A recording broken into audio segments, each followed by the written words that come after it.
Today we are reading chapters 3 and 4 of The Night at Dawn by Mary Pope Osborne. Chapter 3, Across the Bridge. Annie was under the tree looking across the foggy ground. "The knight's riding toward that bridge, I think," said Annie. "The bridge goes to the castle." "Wait, I'll look it up," said Jack. "Give me the flashlight." He took the flashlight from her and pulled the castle book out of his pack. He opened to the page with the leather bookmark. He read the words under the picture of the knight. "This is a knight arriving for a castle feast. Knights wore armor when they traveled long and dangerous distances. The armor was very heavy. A helmet alone could weigh up to 40 pounds. Wow! Jack had weighed 40 pounds when he was 5 years old, so it'd be like riding a horse with a 5-year-old on your head. Jack pulled out his notebook. He wanted to take notes as he'd done on their dinosaur trip. He wrote, "Heavy head." What else? He turned the pages of the castle book. He found a picture that showed the whole castle and the buildings around it. "The knight's crossing the bridge," said Annie. "He's going through the gate. He's gone."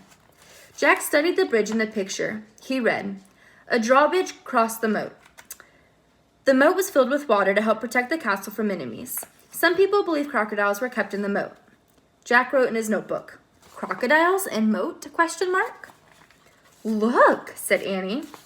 Peering through the mist, "A windmill right over there." "Yeah, there's a windmill in here too," said Jack, pointing at the picture.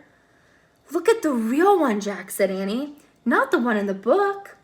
A piercing shriek split the air. "Yikes," said Annie. "It sounded like it came from that little house over there." She pointed through the fog. "There's a little house here," said Jack, studying the picture.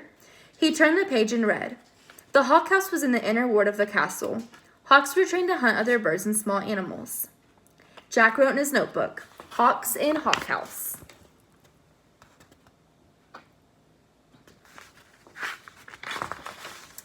"We must be in the inner ward," said Jack.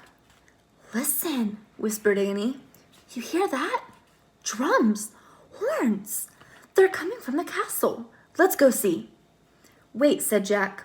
He turned more pages of the book. "I want to see what's really going on, Jack. Not what's in this book," said Annie. "But look at this," said Jack. He pointed to a picture of a big party. Men were standing by the door playing drums and horns. He read, "Fanfares were played to announce different dishes in a feast. Feasts were held in the great hall." "You can look at the book, but I'm going to the real feast," said Annie. "Wait," said Jack, studying the picture. It showed boys his age carrying trays of food, whole pigs, pies, peacocks with all their feathers.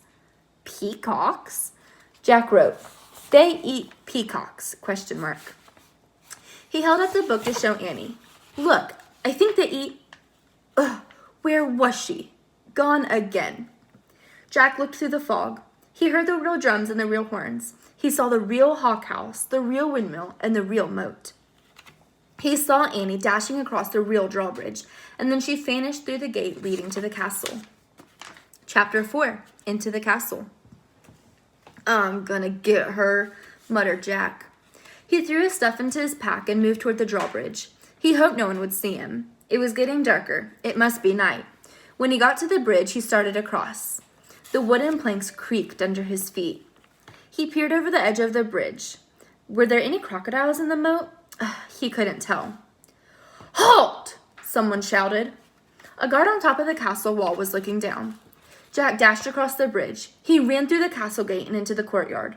From inside the castle came the sounds of music, shouting, and laughter. Jack hurried to a dark corner and crouched down. He shivered as he looked around for Annie. Torches lit the high wall around the courtyard. The courtyard was nearly empty. The two boys led horses that clopped over the gray cobblestones. Clop, clop, clop, clop. Jack turned around.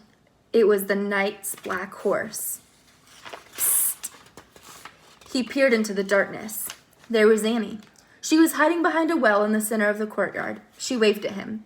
Jack waved back. He waited till the boys and horses disappeared inside the stable, and then he dashed into the well. "I'm going to find the music," whispered Annie. "Are you coming?" "Okay," Jack said with a sigh. They tiptoed together across the cobblestones, and then they slipped into the entrance of the castle. Noise and music came from a bright room in front of them. They stood on one side of the doorway and peeked in. "The feast in the great hall," whispered Jack. He held his breath, and he stared in amazement. A giant fireplace blazed at the end of the noisy room. Antlers and rugs hung on the stone walls. Flowers covered the floor. Boys in short dresses carried huge trays of food. Dogs were fighting over bones under the tables. People in bright clothes and funny hats strolled among the crowd. Some played funny-shaped guitars, some tossed balls in the air, some balanced swords on their head. Men and women dressed in capes and furs sat at long, crowded wooden tables. "I wonder which one's the knight," said Jack. "I don't know," whispered Annie, "but they're eating with their fingers. That's weird." Suddenly, someone shouted behind them. Jack whirled around. A man carrying a tray of pies was standing a few feet away. "Who art thou?" he asked angrily.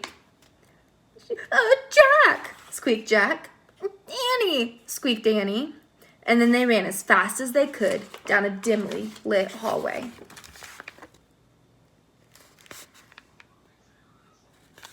And then tomorrow we will read chapters 5 and 6. Bye.